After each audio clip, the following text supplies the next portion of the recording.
Hello, I'm John Coleman, and thank you for watching this presentation, which I've titled, There is No Significant Global Warming. Now, I think you and I have this in common. We both love this planet Earth, and we think it's our highest responsibility as citizens of this planet to protect it from any damage as a result of our lives here. Now we are being told that we are causing global warming, and that global warming is doing exactly that, making planet Earth unlivable. That's a very serious matter. The name of the crisis has been changed a lot, but the charge remains the same. We are destroying planet Earth.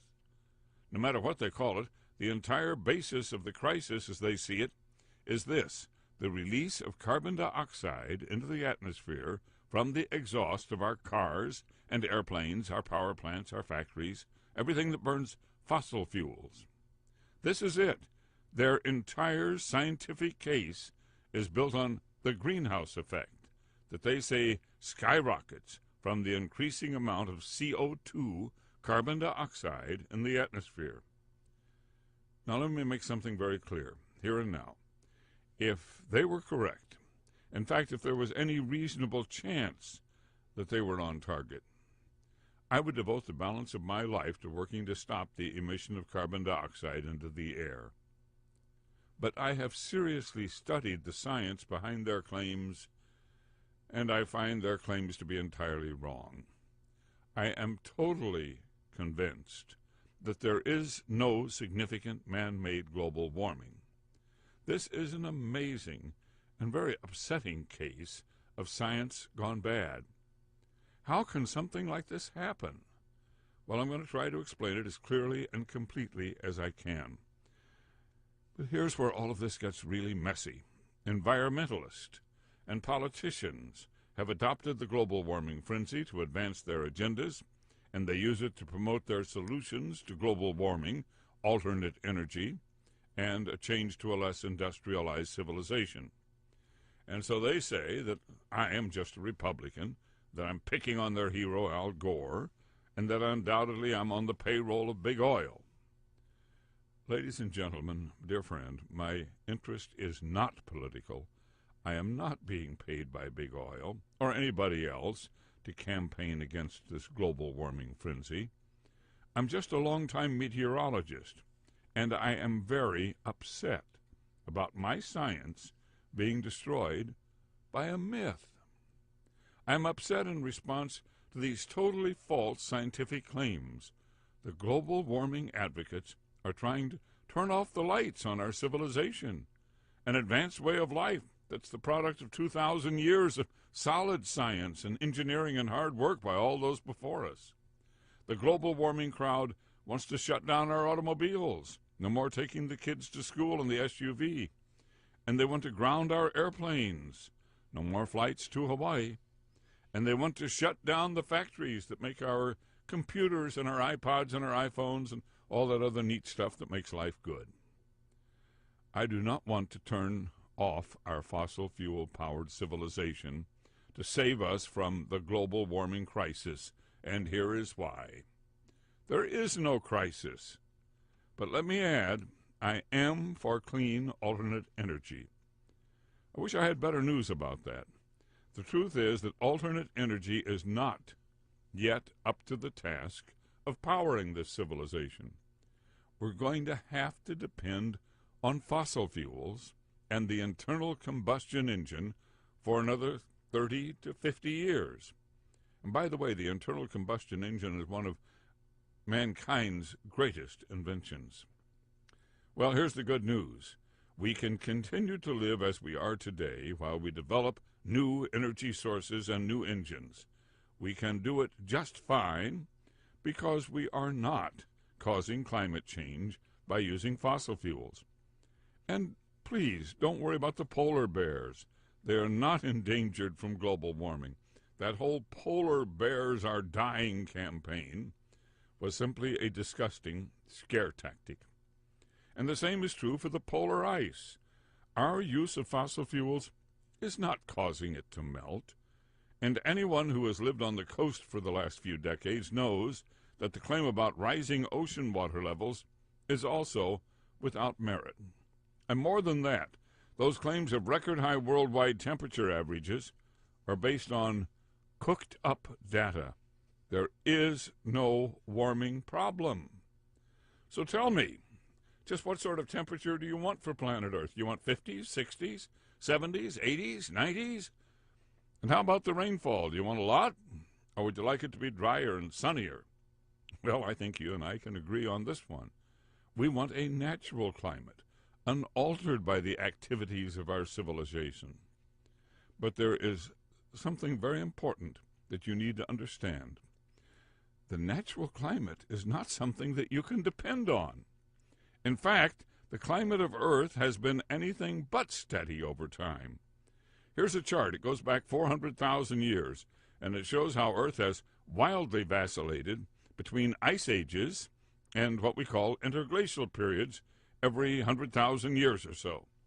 So which of these do you want? Well, obviously we don't want either. We don't want an Earth covered by a thick coating of ice or a monstrous heat wave. But there are big swings in climate even during these interglacial periods. Look at the ups and downs since the last ice age ended about 12,000 years ago. Several natural instances of global warming and several mini ice ages. Well, I think we can agree we would prefer the in-between, what we call normal climate. But we can't count on it. Even in the last 1,000 years, Earth has experienced both significant natural warm-ups and natural cold periods. And these swings had major impacts on the activities of mankind, including that warm 300 years when the Norsemen were farming and raising grapes even on Greenland, which is now totally covered by ice. So we crave a steady medium climate. It seems we shouldn't expect that to last for too many generations. We can just count ourselves very lucky that we have it for our lives. And just look at the natural swings in temperature over the last 1,000 years here. I want to ask you a question about this. How can we accept that those swings in temperature in the pre-fossil fuel centuries were natural, but that the increases of the last 100 years are the result of our release of carbon dioxide into the atmosphere? According to Al Gore and his friends, this chart proves the case for global warming. It shows the average temperature of Earth has risen since we've been using fossil fuels to power our civilization, releasing carbon dioxide exhaust into the atmosphere. The much ballyhooed increase is a whopping 1.5 degrees or so, maybe a little less, in the last 131 years. So if you look carefully, there's a 30-year period here where the CO2 increases, but the temperature falls. Oh, and here's another one, a 40-year period in the industrial boom years following World War II, when CO2 was rising rapidly, but temperatures held steady. These deviations are really important because they clearly illustrate the disconnect between CO2 and temperature.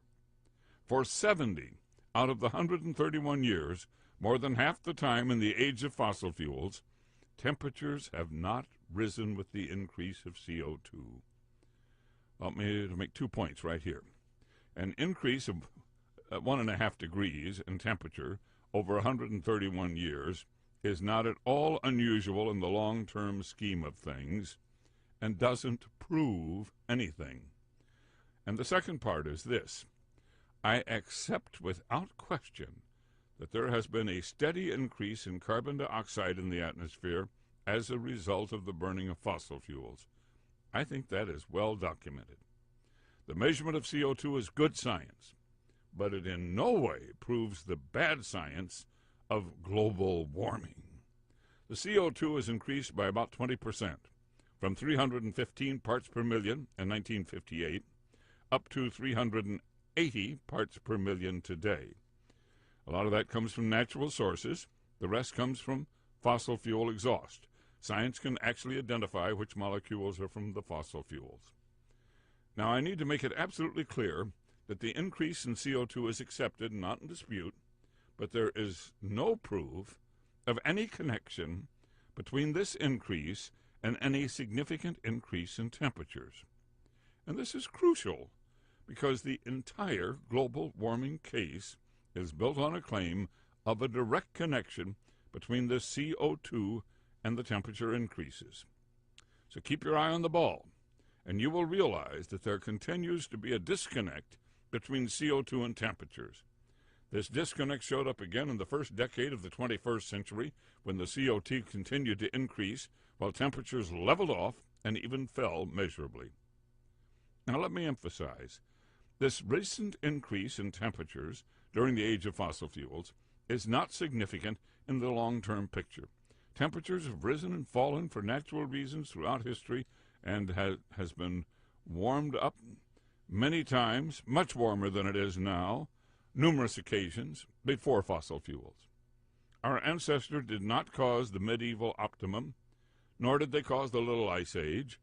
Unless you can prove an important connection between warming and CO2, we're not causing any problem now. The global warming frenzy peaked in the early 1990s when this chart was published. It totally eliminated all those historic fluctuations in temperature and greatly increased the modern warming. The chart became known as the hockey stick chart, and it was said to prove global warming was real and a major problem. In 1995, it was the centerpiece of the United Nations Intergovernmental Panel on Climate Change report. But before long, skeptical scientists had proven that it was without merit. They showed that the formula that Dr. Michael Mann had concocted to produce this chart would produce a hockey stick-shaped chart regardless of the input data. And this was the first real indication that the scientists promoting global warming were falling short of scientific proof of their theory. Let me show you a quick example of the problem with the claim that it's never been warmer than it is now. Here in North America, the all-time temperature record was set back in the Dust Bowl days of 1934. The all-time record South America, 1920. Australian record, 1960. Europe, 1978. But Asia, 1942. And Africa, 1922. Not a single continental high-temperature record has been set in the last 33 years, when Dr. Mann, Al Gore, and the United Nations, and the National Weather Service et al. Have kept telling us that we're having the warmest years ever.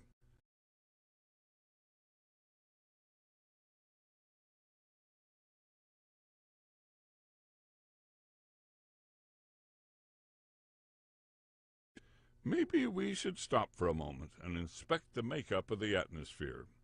It is mostly made up of nitrogen and oxygen. Water vapor, the leading greenhouse gas, makes up 1%, and CO2, carbon dioxide, is just a trace gas. 0.04%. You have to wonder how a trace gas like this could possibly have such a profound impact on temperature. Well, the global warming crowd says that CO2 is like pepper, I guess. A little bit goes a long way. And they tell us that's because of a concept which they have named radiative forcing. You would get the feeling that there must be something to it, since hundreds of scientists in the last 60 years have published hundreds of studies that either explain or support or are based on the concept of warming caused by CO2 through radiative forcing. Well, this is really important. It is a cornerstone on which is built the entire global warming theory. They contend that via radiative forcing, carbon dioxide, which makes up less than 0.5% of our atmosphere, becomes a super greenhouse gas that is responsible for unstoppable, rapid global warming that will render our planet unlivable.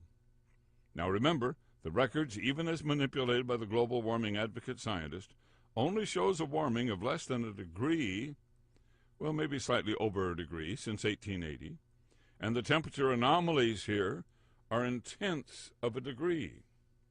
But nonetheless, they are constantly bombarding us with claims that as a result of warming, the Arctic ice cap is rapidly melting and will vanish within 3 decades. And they play on our emotions by telling us, as a result, the polar bears are dying. And they frighten us by telling us rising oceans will engulf our shoreline cities and towns. They tell us warming will lead to catastrophic superstorms that will wipe out our cities and kill tens of thousands. And they imply Katrina was caused by global warming, and we haven't seen anything yet. And they tell us hundreds of thousands will starve as drought wipes out our farm crops. And they say hundreds of thousands more will die in massive heat waves. Well, the years pass, and the warnings are repeated over and over again, but none of the predictions has actually come to pass. Radiative forcing doesn't really seem to be destroying our climate at all. So what proof of their theory do they actually have? What have they produced? None. They have a vote of the climate change panel at the UN, and they have their computer models, but they programmed those models with radiative forcing and their assumptions. That doesn't make it real. The truth is that the UN Intergovernmental Panel on Climate Change is dominated by politicians and bureaucrats and environmental activists, with an anti-fossil fuel and tax the rich nations to fund the one world government agenda. The scientists there, the small number, all make their living off the global warming research, and their very livelihood depends on global warming. And anyway, in science, folks, a vote is not proof. You must have factual, irrefutable evidence, and they simply don't have it. When I make this point in conversation, people usually immediately ask me about the glaciers. They are melting, people say, and that's proof of global warming. You need to understand that this is an interglacial period, and it is natural for the glaciers to be melting. It has nothing to do with the burning of fossil fuels. Much of the Earth was covered by a very deep ice sheet when the last ice age ended. The ice has melted and melted and melted, and yes, there is still ice in the form of glaciers at many locations. May I ask you, what is the natural or normal extent of the glaciers?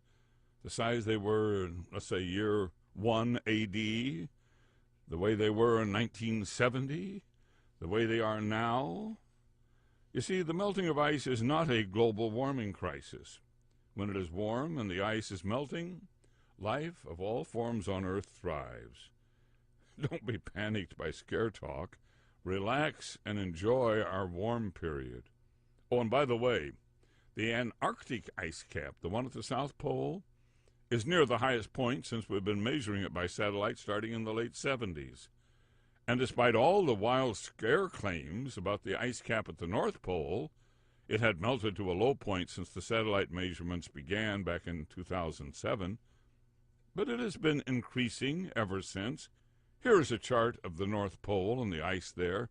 The dip in 2007 in black shows up well, and the return of the recent normal range in subsequent years is clear. There's no big deal there. I have researched how the global warming scare got started. That makes quite a story. It all started in the mid-1950s, honestly and innocently, at this great spot, the Scripps Institution of Oceanography in La Jolla, California, on the north coastal edge of San Diego.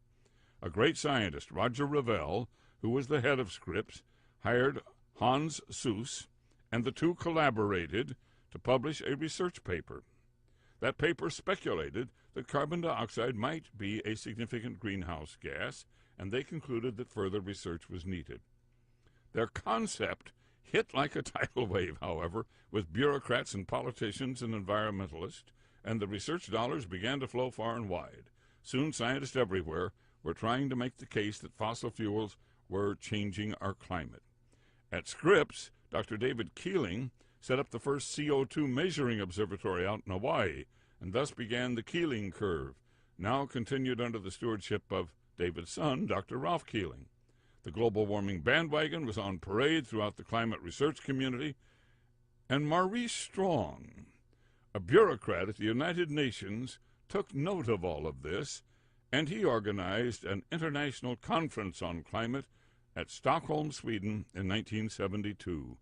His goal was one world government, and to fund his plan, he envisioned the developed nations being taxed for their use of fossil fuels to the benefit of the undeveloped nations, and to fund the one world government.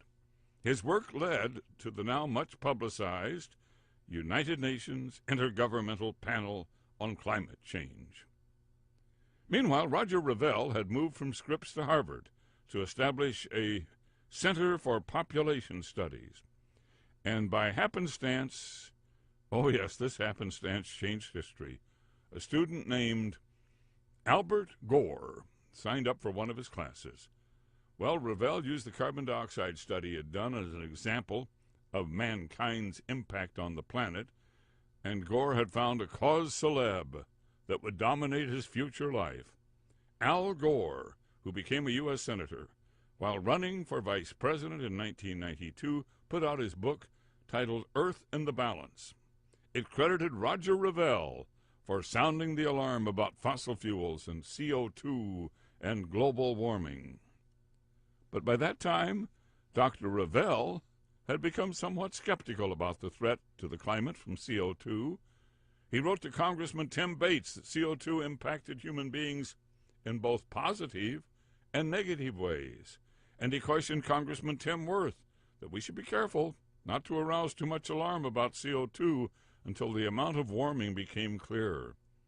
And then Revelle joined two other scientists in authoring an article for a new science magazine called Cosmos, in which they argued, go slow on global warming because the science is not settled. But Al Gore was not listening. He dismissed Revelle as senile and said that the debate was over. Global warming had become a Democrat campaign issue, and Al Gore was the spokesman for the cause. And then he wrote a second book titled An Inconvenient Truth. And then in 2002 came the movie by the same title, and the global warming scare campaign was moving at top speed. It seemed as though everyone believed. Al Gore was preaching doom and gloom to every impressionable young person in the nation.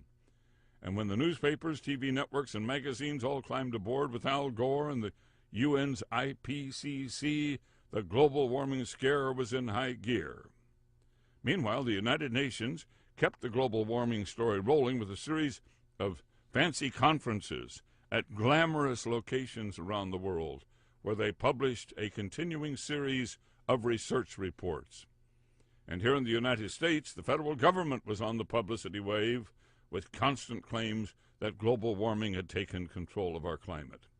Al Gore was on top of the world. An Inconvenient Truth won an Oscar in 2007. And then it all peaked when Al Gore and the UN IPCC were awarded the Nobel Peace Prize. But hardly noticed by the media, thousands of scientists were uniting to declare that the entire frenzy was based on bad science. We all knew that the claims about carbon dioxide causing out-of-control global warming were wrong, dead wrong. Also somewhat ignored by the media in the years that followed were a series of amazing conferences where global warming skeptics were invited to make their case. And at these conferences, the answer was loud and clear. There is no significant man-made global warming. They are cooking the books. The skeptical scientists named the men, many of them, who were behind these questionable global warming data and showed how their organizations were doing it. These scientists and their institutions, it seems, in my opinion, are dependent on the global warming research dollar, and they're doing what it takes to keep it rolling. It was at the Heartland Conference that important scientists who rejected the carbon dioxide global warming theory were at last given a platform to make their case. A standout among them was Fred Singer, one of the scientists who had co-authored that important Cosmos article with Roger Revelle, and then had been battling the UN IPCC and the greenhouse theory for more than 30 years. And then there was this young professor, Willie Soon from Harvard, who was working to explain how the sun and other astronomical forces influence our climate changes. And the distinguished scientist from MIT, Richard Lindzen, who had produced numerous research papers debunking CO2 theory in the UN's IPCC reports. Two more heroes emerged from the University of Alabama, John Christie and Roy Spencer, who used the satellite temperature data to track the temperatures of Earth and understand their fluctuations. And these two men, Anthony Watts and Joseph D'Aleo, meteorologists who have unraveled the ways in which government sloppiness and sleight of hand with the numbers have manipulated temperatures. And how about this father and son team of scientists, the ITSOs, who have worked to explain how carbon dioxide is not only essential to life on Earth, did you hear that? Essential to life on Earth, but the increase from our civilization has actually enhanced the growth of crops and forest. And now in the last couple of years, numerous top scientists have continued to come forward as skeptics about global warming. William Happer, Hal Lewis, and Judith Curry are notables among them.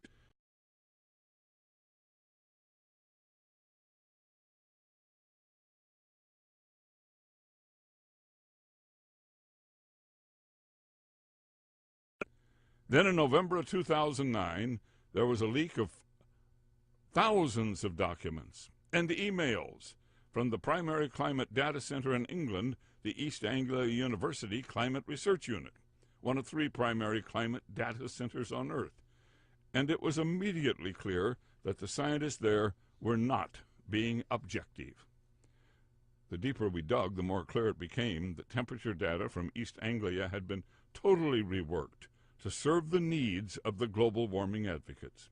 And collusion between the head of that English unit and the man behind that famous hockey stick chart in the U.S. came out in the email.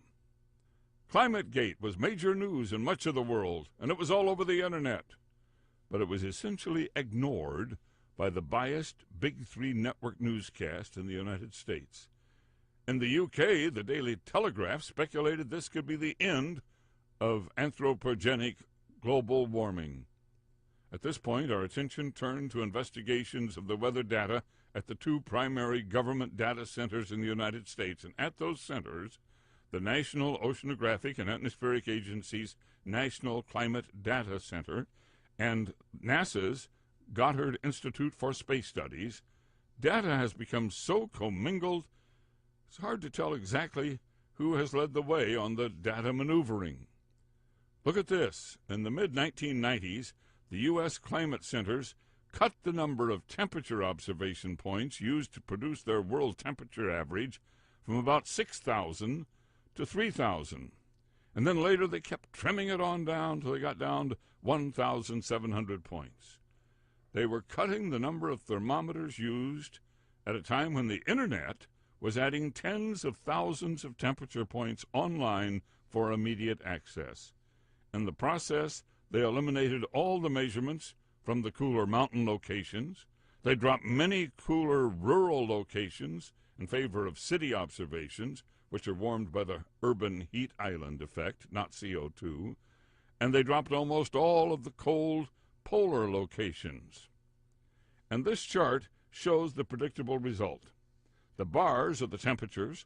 They skyrocketed as the number and locations of the observation points was manipulated. What a scam. And this is another chart of the same effect. Temperatures in the pink soar as the observation points in blue are cut. But you see, these changes they made did not have any impact on the readings from any individual observation points. So then they announced that they had to go back and adjust the older year's data because, well, those old thermometers produced temperatures that were too warm. So they reworked and lowered the old temperature data, which had the impact of making the more recent years relatively warmer. Even though the mainstream media didn't cover these revelations, the internet and talk radio did to some extent, and some cable channels touched on it. And voila, look at this. A Scientific American poll shows that science readers, at least, have abandoned the global warming bandwagon.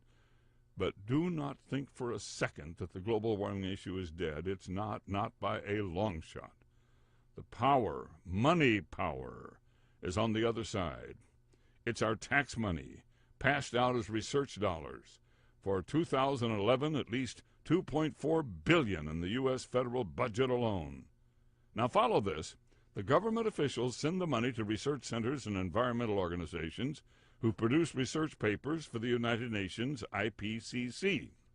They pay salaries to their officials and their researchers, and those people then make political donations back to the political parties and their candidates, who are the same people, the elected officials, who make the grants. Now, please understand, I have no personal arguments with the environmental organizations. They work to protect our planet. Good work. And I don't have any argument with the millions of people who support these worthwhile organizations. And I certainly support clean air, clean water, and protection of the species, and leaving Earth clean and natural for our children. But I do not like the global warming scare tactics that have been embraced, and I have a passion to overcome the bad science behind the global warming theory. The situation now has become a serious issue in our lives in these last few years as the Federal Environmental Agency sets out to regulate carbon dioxide as what they call a pollutant. In California, by the way, the state is taking even more aggressive action than federals. Now, all of this is an attack on the money in our pockets and our way of life. If these regulations go into effect, the cost of food and lights and heating and air conditioning, just hunkering down at home to get through a winter, travel, and every manufactured item we buy is going to go up, up, up. Now a dozen states, led by Virginia and Texas, are challenging the EPA ruling, but the bad science has led to bad regulation, and the scientific debate has now become a legal issue. And there are a rash of other lawsuits being filed against energy companies for environmental damage. The entire issue is moving into the courts. Al Gore and many other politicians in the UN, IPCC, and the Environmental Protection Agency say that the future of Earth is in the balance. I know that is not so, but our civilized way of life, our homes, and everything our forefathers worked to accomplish to make life good does lie in the balance. My friends, I've studied all these scientific papers. I know there is no significant man-made global warming now. There hasn't been any in the past, and there is no reason to fear any in the future.